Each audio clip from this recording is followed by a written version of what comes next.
دوران طواف کچھ کام حرام ہو جاتے ہیں، وہ آپ کو نہیں کرنے۔ مثال کے طور پہ بے وضو طواف کرنا، آپ کو باوضو طواف کرنا ہے، اور فرض کر لیں کہ اگر طواف کے دوران وضو ٹوٹ جاتا ہے تو آپ فوراً باہر جائیں، وضو کر کے دوبارہ آئیں۔ اب آپ یہ دیکھ لیں کہ اگر آپ نے کم از کم 3 چکر پورے کر لیے تھے تو یا 4 چکر پورے کر لیے تھے للاکثر حکم الکل کے تحت، تو پھر تو آپ آگے ہی کنٹینیو رکھیں، لیکن 4 سے کم کیے تھے تو پھر نئے سرے سے آپ کو طواف سٹارٹ کرنا چاہیے، لیکن بے وضو طواف کریں گے تو پھر اس کے اوپر جرمانہ عائد ہوگا، یہ اچھی طرح یاد رکھیں۔ اچھا، جو لوگ شرعی معذور ہوتے ہیں، جن کو بار بار قطرات آنے کے مسائل ہوتے ہیں، یا کسی بہن کو جیسے استحاضہ ہوتا ہے، بلیڈنگ ہوتی رہتی ہے مسلسل، تو ایسے لوگ جو ہیں وضو کریں اور طواف کریں، چونکہ ان کے ساتھ شرعی عذر ہے۔ آپ کا دوران طواف جو ہے وہ کوئی مسئلہ نہیں ہے، آپ اسی حالت میں طواف کر لیں، آپ کا کوئی مسئلہ نہیں ہوگا، لیکن جو لوگ جن کے ساتھ صحیح شرعی عذر نہیں ہے ان کو وضو کرنا لازم ہے۔ اس کے علاوہ دوسرے جو ہے کہ بڑی احتیاط چاہیے کہ حالت احرام میں ستر نہ کھل جائے۔ اب ہوتا یہ ہے کہ جو مرد حضرات ہوتے ہیں، یہ بعض اوقات خاص طور پہ جس کے پیٹ بڑا ہوتا ہے، وہ احرام پہنتا ہے تو وہ مرد کے لیے ناف کے سوراخ سے لے کر اور گھٹنوں کے نیچے تک کا حصہ بدن چھپانا فرض ہے۔ اب وہ ڈھلک جاتا ہے پیٹ سے، ناف سے نیچے تک کا حصہ نظر آ رہا ہوتا ہے، گناہ ہے۔ ایسے ہی جب ہم چلتے ہیں تو ذرا احتیاط کریں کہ ایسا احرام نہ پہن لیں کہ رانیں کھلی ہوئی نظر آئیں، گھٹنے اور رانے، یہ بعض اوقات ہوتا ہے ہوا سے یا ویسے ہی مطلب یہ کہ کھچ جاتے ہیں، اس میں بڑی احتیاط کرنی چاہیے، یہ دوران طواف بھی منع۔ اسی طریقے سے یاد رکھیں کہ بلا عذر ویل چیئر پر آپ نے اگر طواف کیا تو یہ گناہ ہے، اس میں دم لازم ہوگا، بلا عذر نہیں کر سکتے۔ اگر کسی کا عذر ہے، جیسے والدہ ہیں، بوڑھی ہیں، بیمار ہیں کوئی، ان کو آپ ویل چیئر پہ کروا رہے ہیں ایک الگ بات ہے، لیکن صحت مند آدمی نے سوچا چلو یار میں ہی ویل چیئر پہ بیٹھ کے مزے کر کے کسی کو پیسے دے کے کروا لوں، ایسا نہیں کر سکتے ہیں، اچھی طرح ذہن میں رکھیے۔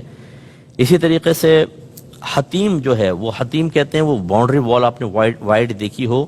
دوران طواف آپ حتیم کے اندر سے نہیں گزر سکتے، اس کے باہر سے گزریں گے، اگرچہ وہ کعبۃ اللہ کا، چونکہ وہ کعبۃ اللہ کا حصہ ہے، وہ رہ گیا تھا تعمیرات سے، اور نبی کریم نے اسی حیات تو اس کو قائم رکھنے کا حکم دیا، اس لیے اس کے اندر سے نہیں نکلیں گے بلکہ اطراف سے نکلیں گے۔ اور اسی طرح اگر 7 چکروں سے کم آپ نے طواف کر کے چھوڑ دیا، 5 چکر کر کے چلے گئے تو آپ گناہ گار ہوں گے، کیونکہ 7 چکر کم از کم ہوں گے۔ اور مکروہ کام جو دوران طواف ہیں وہ بھی ذرا ذہن میں رکھیں،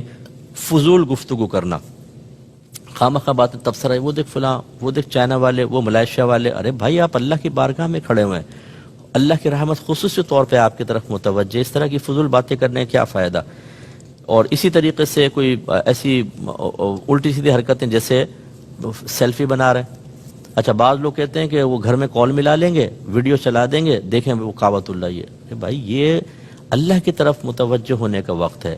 یہ اپنے گناہوں کو یاد کرنے کا وقت ہے، یکسوئی سے عبادت کریں۔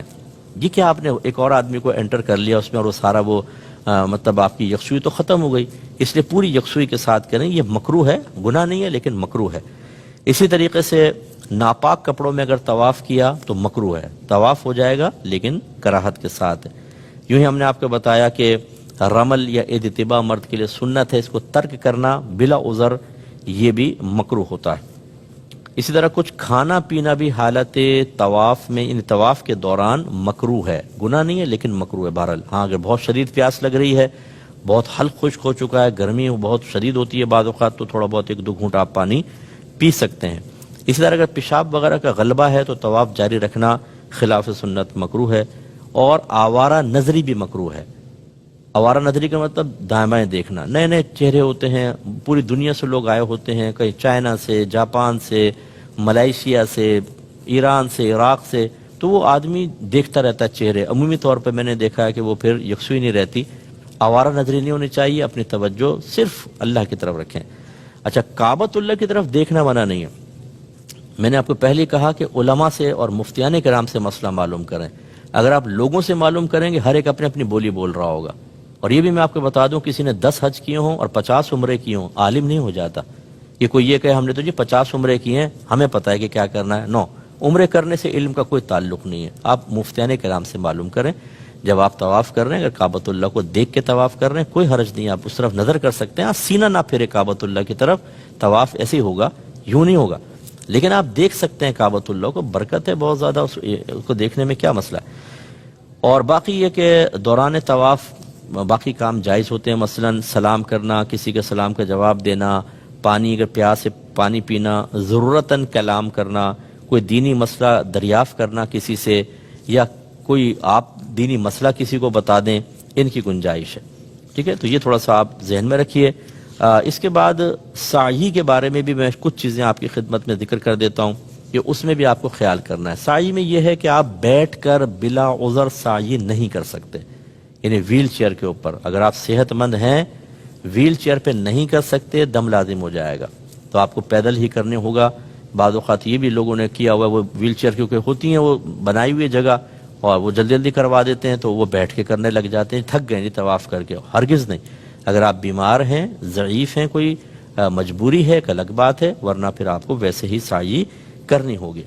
تو خلاصہ کلام یہ ہے کہ یہ تمام امور آپ ذہن میں رکھیں۔ سعی باوضو کرنا افضل ہوتا ہے، جیسے میں نے بتایا بے وضو بھی ہو سکتا ہے، اور یہ جو مسعی ہے، سعی کا جو مقام ہے، یہ مسجد سے باہر ہے۔ جب آپ نکلنے لگیں تو باہر تو الٹا قدم باہر رکھ کے اور پھر آپ نکلیں۔